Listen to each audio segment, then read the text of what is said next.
This is always right. Yes, that's how it should be. Yeah. Yes. Why? Why should it always be misleading? Because they say if you want to have peace in your house, you must always agree with your wife. That's what they said.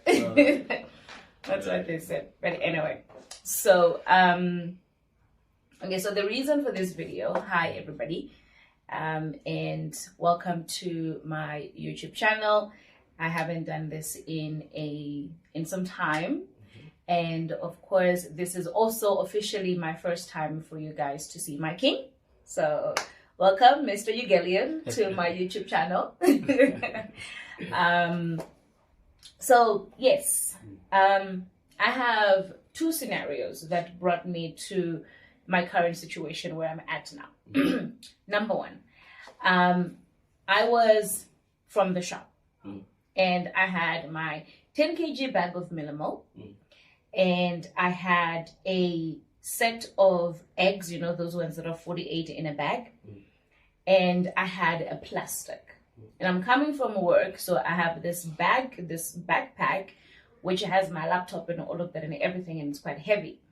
So I wait for a boat, car, taxi, whatever you want to call it. So I requested so that I can come home. And as I stood there and this guy drives up, so it's just me. I have a heavy bag behind me. I've got a 10 kg that I need to lift out from the trolley. You know those shopping trolleys. I have that I need to lift up from the trolley. There are men around me. There is a bolt guy who has stopped right in front of me, and none of them came to my aid. None of them came to my rescue. And when I got into the car, the only thing this guy did was to look back to check that whatever I am carrying does not stain his car. Okay, so that was the first scenario. That's his only concern. That's his only concern. And on top of that, he's on a call. So yeah, so that's his concern. So that's the first scenario. Second scenario is, once upon a lifetime, I was an Uber Eats driver, right? And I remember I was doing an evening trip, and I went to this suburban place. I forgot the place, but I think it was somewhere around Four Ways, somewhere that side. And when I got there, this young man came out.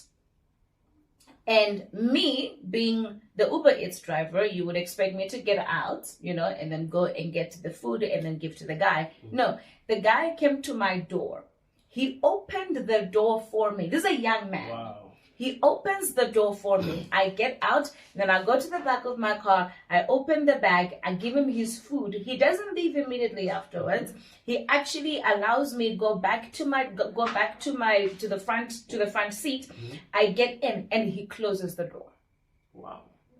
So for me, it's just like, what has happened to the generation of today? Because I personally feel like, first of all, women or ladies don't know how to be treated like ladies, or don't know what it is to be treated like a woman, or what it is to have that worthiness to say, this is how I deserve to be treated. But also as well, on the men's side, they don't know what it is to treat a woman. I've grown up with a father who, listen, I mean, everything about me is a queen.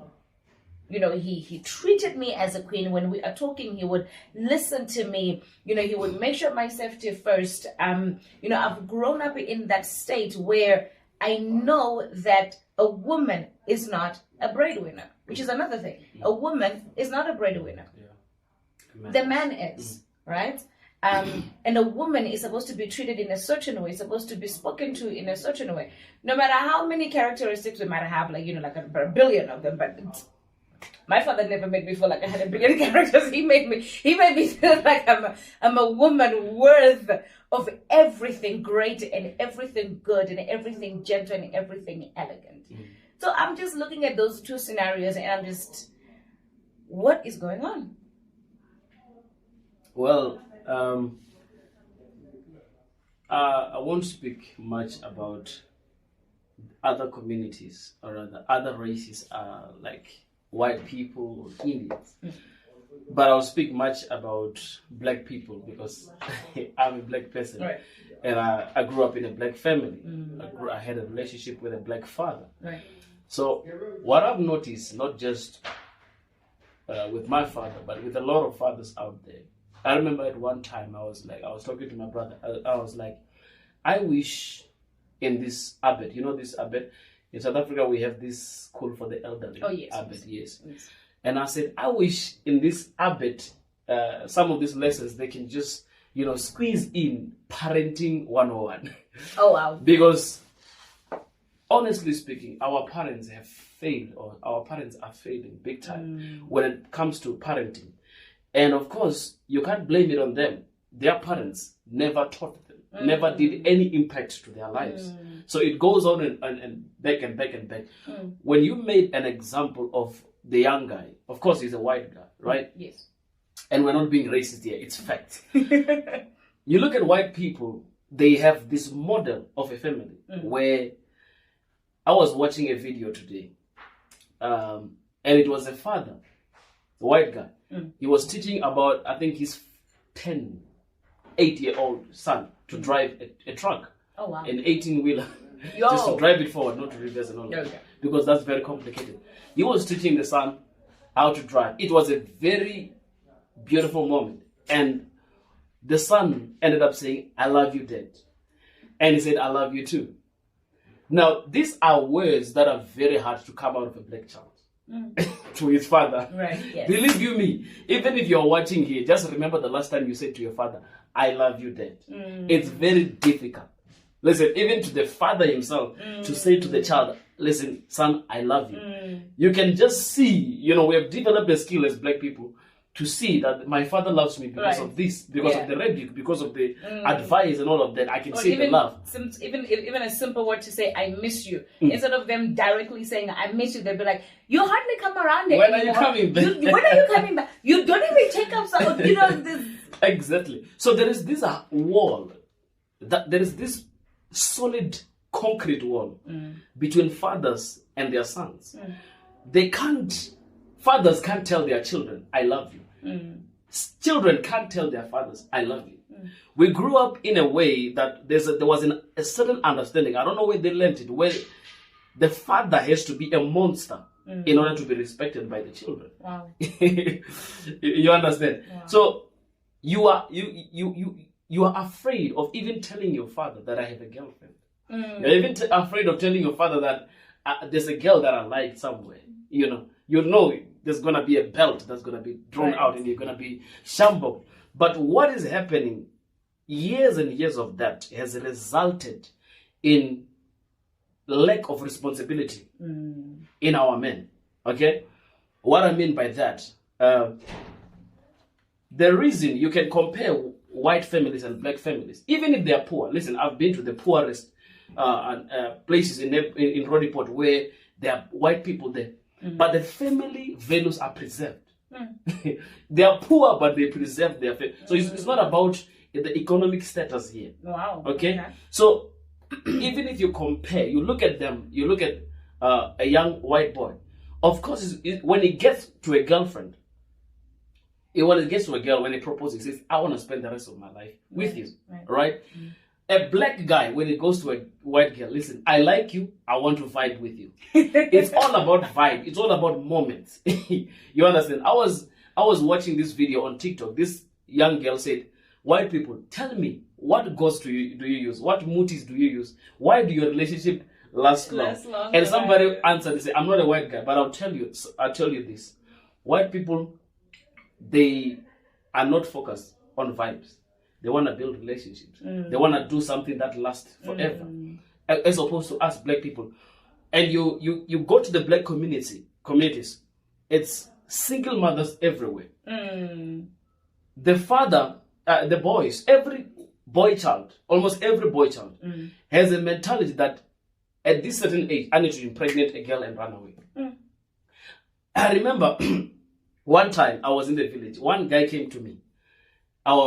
that's before I met you, okay? And he said, listen, why don't you just impregnate her?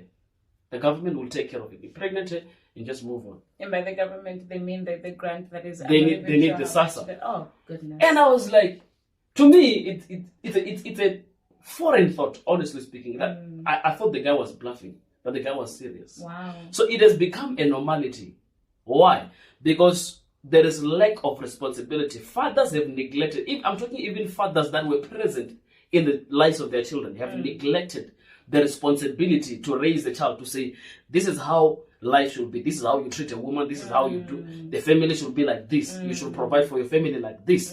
Okay? So that the fathers have run away from that responsibility. That gave birth, or that breeded a generation of irresponsible people. This is why every young child, every boy child is thinking of impregnating a girl and running away. Because why? They don't have the skill of responsibility. Because fatherhood requires responsibility. Yeah. You have to be responsible for someone. Okay? And when it comes to fatherhood, of course, a father is a mentor. Biological or not. A father is a mentor. Mentor there are two ways. I'm not saying these are only ways, but I'm saying these are two ways that I know. Right. Okay? There is verbal mentorship, where I sit down with my son and say, listen, when you see a girl that you like, this is how you do it. Fathers are supposed to do that. You understand? Yes. Fathers are supposed to do that. How do you get a girl that you like? You understand? So we are lacking fathers sitting down with their children and saying, I'm teaching you, my son, this is how you raise a family. This is how you love your woman. Verbally so. Number two, this one, it should be done early. Okay. When the child is as early as maybe a year old or 2 years old. Okay? It is, if, for example, if you and I had a 2-year-old child here, it doesn't matter if I can tell that child, open a door for your woman. Cook for your woman. Right. By the way, I've just... he has just cooked for me. Yes. He cooked it for me tonight. Came back from work tired. Thank you very much, man. Thank you for cooking. I love you so much. I love you. So, that verbally, it comes in here and comes out. It goes in here and comes out this side. Why? And it doesn't make sense at that point as well. Yeah.